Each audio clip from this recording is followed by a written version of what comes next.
Welcome my YouTube channel Kanhaiya classes. आज मैं आपके सामने इंटरफिजिक्स में बहुत ही महत्वपूर्ण प्रश्न लेकर आया हूं।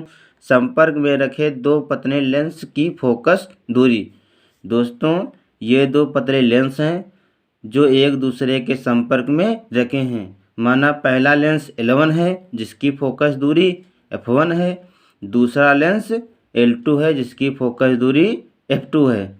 माना पहले लेंस L1 के लिए वस्तु मुख्य अक्ष O पर रखी है जिसका प्रतिबिंब I1 पर बनता है, और दूसरा लेंस L2 के लिए वस्तु I1 पर है जिसका प्रतिबिंब I पर बनता है। दोस्तों, फिर से चित्र में देखते हैं। माना दो पतले लेंस एक दूसरे के संपर्क में रखे हैं।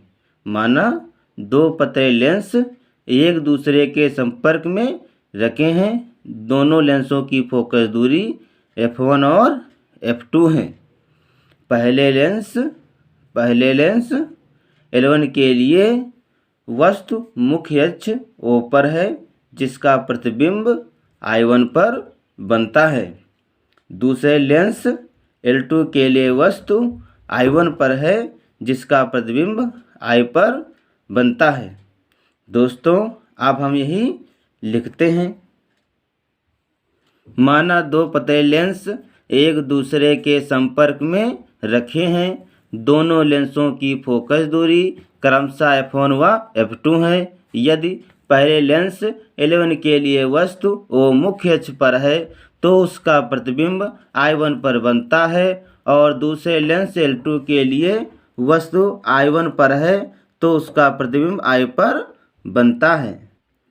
अब पहले लेंस के लिए निकालेंगे। पहले लेंस L1 के लिए निकालेंगे दोस्तों। तो पहला लेंस L1 है जिसकी वस्तु कहाँ है, मुख्य अक्ष O पर, और जिसका प्रतिबिंब कहाँ पर बनता है, I1 पर। और फोकस दूरी क्या है पहले लेंस के लिए, F1। फोकस दूरी पहले लेंस के लिए है F1।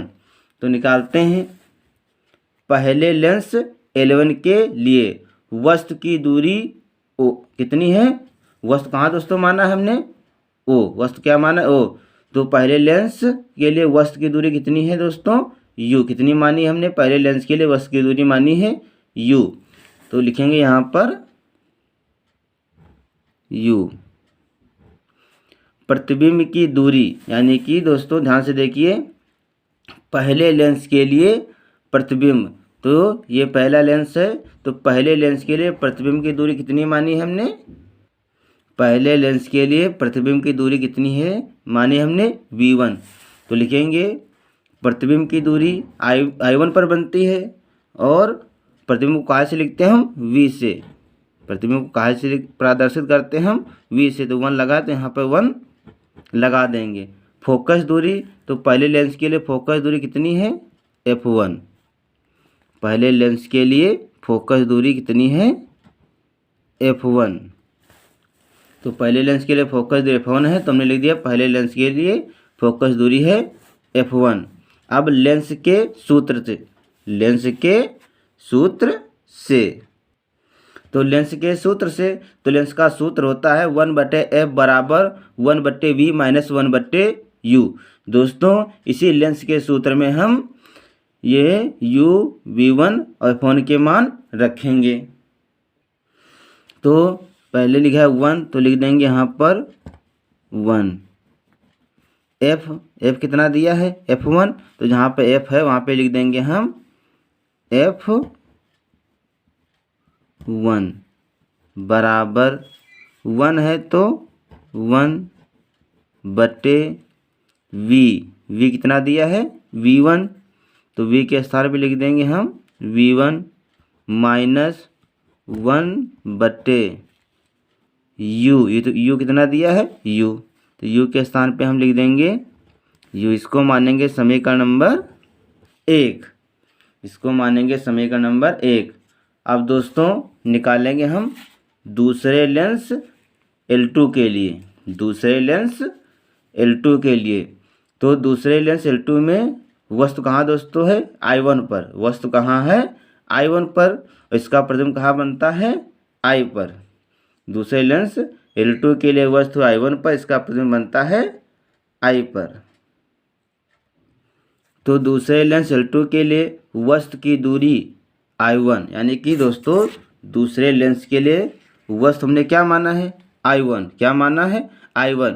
मगर दोस्तों ये पहले लेंस L1 के लिए क्या का कार्य करता है, प्रतिबिंब का, यानी कि जब वस्तु मुख्य चौक पर थी तब इसका प्रतिबिंब I1 पर बनता था पहले लेंस L1 के लिए। अब दूसरे लेंस L2 के लिए I1 वस्तु का कार्य करता है, काहे का कार्य करता है, वस्तु का कार्य करता है, पर वास्तव में का क्या है, ये प्रतिबिंब है। दोस्तों यहाँ पर ध्यान से समझना है, जब पहले लेंस के लिए वस्तु मुख्य चौक पर है तो इसका प्रतिबिंब बनता था I1 पर, और दूसरे लेंस L2 के लिए वस्तु I1 पर है तो इसका प्रतिबिंब बनता है I1, इसका प्रतिबिंब बनता है I पर। दूसरे लेंस L2 के लिए वस्तु है I1 पर, इसका प्रतिबिंब बनता है I पर। तो I1 क्या है V। हमने यहाँ से दूसरे लेंस के लिए वस्तु क्या माना है, यहाँ से लेकर दूसरा लेंस ये L2 यहाँ से यहाँ तक की पूरी वस्तु की दूरी माना है हमने V।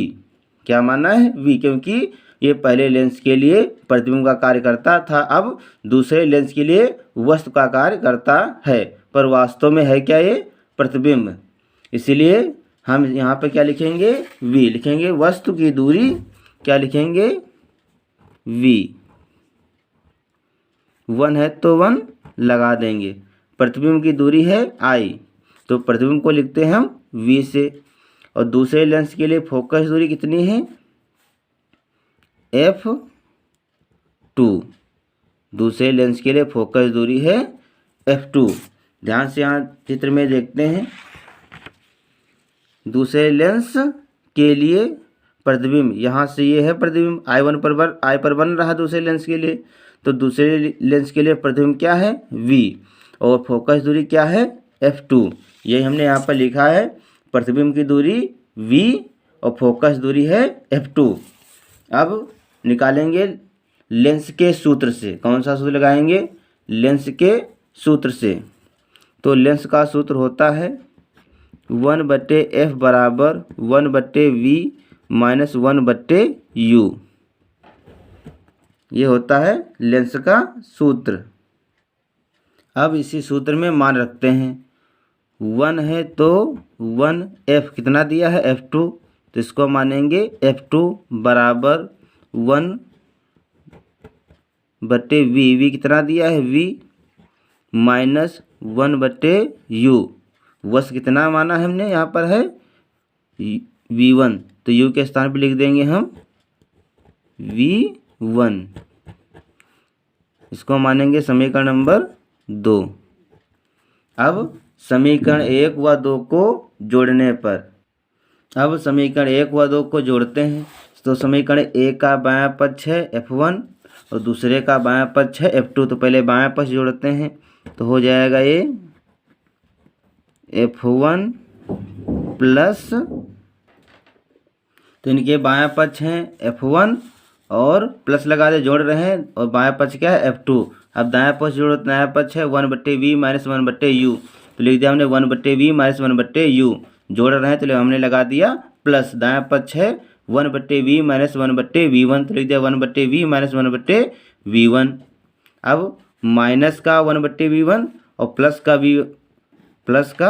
1/v1 ये कट जाएगा, तो कितना बचेगा 1/f1 प्लस 1/f2 बराबर प्लस का है 1/v1 माइनस का है 1/u।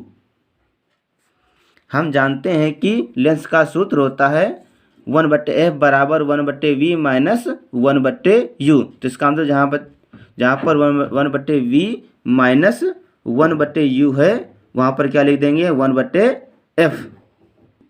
तो 1/f1 प्लस 1/f2, और जहाँ पे 1/v माइनस 1/u है वहाँ पे क्या लिख दिया हमने 1/f, या इसको ऐसे लिख सकते हैं 1/f बराबर 1/f1 प्लस 1/f2। दोस्तों यही था संपर्क में रखे दो पतले लेंस के लिए फोकस दूरी का सूत्र। तो दोस्तों दोस्तों अगर हमारा वीडियो आपको अच्छा लगे तो इसे लाइक, शेयर तथा सब्सक्राइब करना ना भूलें।